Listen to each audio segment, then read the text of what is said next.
Hürmetli vatandaşlar, bugünkü leksiyamızla başlayımız. Leksiyada size gajuruz, Washington'dan sözleyimiz. Evvel vaziyet doğrusu bir işi gap kalı, bir işi ağız gap kalı öteyli. Yakında Amerika avazının Xitay tili programması tüvegindeki tanıştırış makaları ilan kılındı.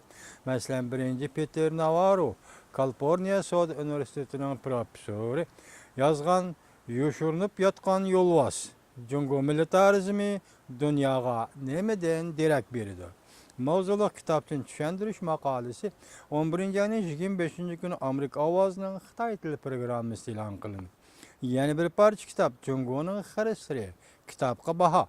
Jungo'nun Xristiriga japalık takabül turuş. Mavzuluk tanıştırış makalesi 11. ayının 25. günü Amerika avazının Xitay tili programması ilan kılındı. Amerika'da siyaset sahası, ilim-fen sahası, Jungo'nun baş götürüşü ve Amerika-Jungo münasebetiga qanday qarash kerak? Bular ko'z qarashda kaptarlar iqimi, burkutlar iqimi deb og'zaki til bo'yicha ifodalangan bo'lsa, yozmada yumshoq qo'llar iqimi va qattiq qo'llar iqimi deb yozilgan Amerikadagi siyosiy sohasidagi arboblar.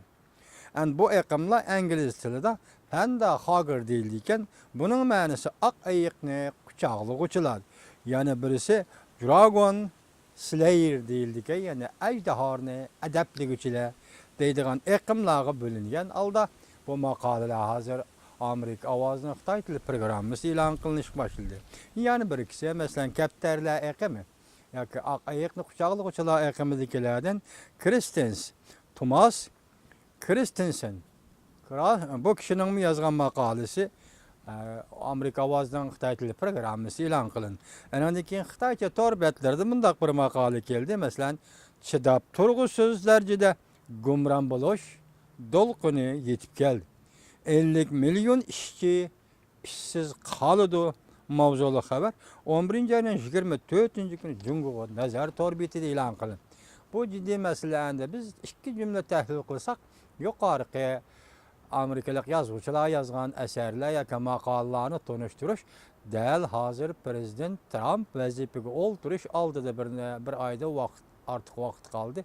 Dal shundaq paytda prezident Trumpning Jungo qanday siyosat qo'llanganligi to'g'risida munozara muhokama bo'layotgan paytda bu ikki parcha maqolani e'lon qilishi balki sizlar bizning foydalanishimiz uchundir.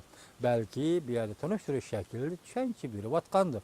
Yoki bu qatim prezident Trumpning Jungo siyosiy o'zgarish bo'ladigandir. Biz shunday tushunishimiz kerak. Endigi maqolamizdan o'ziga qaytib kelsak, mavzusi mundaq. Dalay Lama prezident Trump bilan ko'rishiman dedi. Amerika erkin dunyoning rahbaridir mavzuli xabar. 11 ayning 23 kuni Banvit orbitida e'lon qilindi. Xabar mundaq boshlandi. Tashqi Mong'oliyada ziyoratda bo'layotgan Dalay Lama Amerika matbuot muxbirlarining ziyoratini qabul qilib, Amerikadagi saylam to'g'risida Dalay Lamaning ko'z qarashlarini so'raganda Dalay Lama mundaq javob berdi. Tashqi dunyoda garchi prezident Trumpning prezident bo'lib saylanishiga umidsiz kayfiyatda bo'lgan bo'lsa-mu, tashqi dunyo buning uchun o'zining umidsizlanmaydiganligini prezident Trump vazifa o'tash marosimini tamomlagandan keyin prezident Trump bilan ko'rishish plani borligini aytib mundaq dedi. Men prezident Trump bilan ko'rishishni bak umid qilaman. Amerika azaldan tortib erkin dunyoning rahbaridir.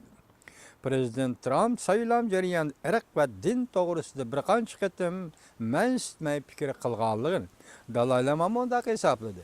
Bu xil so'z iboralarni o'zgartirgili bo'ladi. Saylam jarayonida erkin fikr qilishga bo'ladi. Saylangandan keyin mas'uliyat birga yetib keladi. Boshqalar bilan hamkorlashganda paket va murassa qilishga bo'ladiganligini rahbarlar obdan biladi.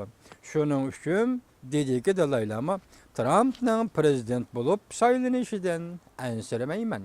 Balki uning siyosatining butun dunyoda munosabatlarni texmo yaqinlashtiradiganligiga ishonaman dedi.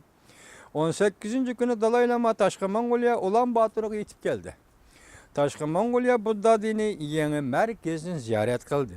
Jungo Tashqi ishlar ministrligining bayonotchisi Gang Shuang Tashqi Mong'oliyaga qattiq norozilik bildirib bayonot e'lon qildi. Yani şunun keyindili kandak özgürlüş yüz berdi. Mana mavzuga dikkat kılыңlar vatandaşlarım. Dalai Lamaga besim işletip rahiplarni qo'lga keltirish uchun Kompartiya Tibetda shafqat qilish bilan hayvi ko'rsatishni birga ishlatdi. Mavzuli xabar 11-24 kuni Dovitor betida e'lon qilindi.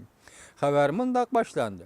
Yaqinda Tibet Lhasada Camping butxonasi qatorliq 21 butxonaga va Lhasa shahriga qarashli butxonalarga 2016-yilning keyingi yerimida i'ona qilishdan inoqlikdan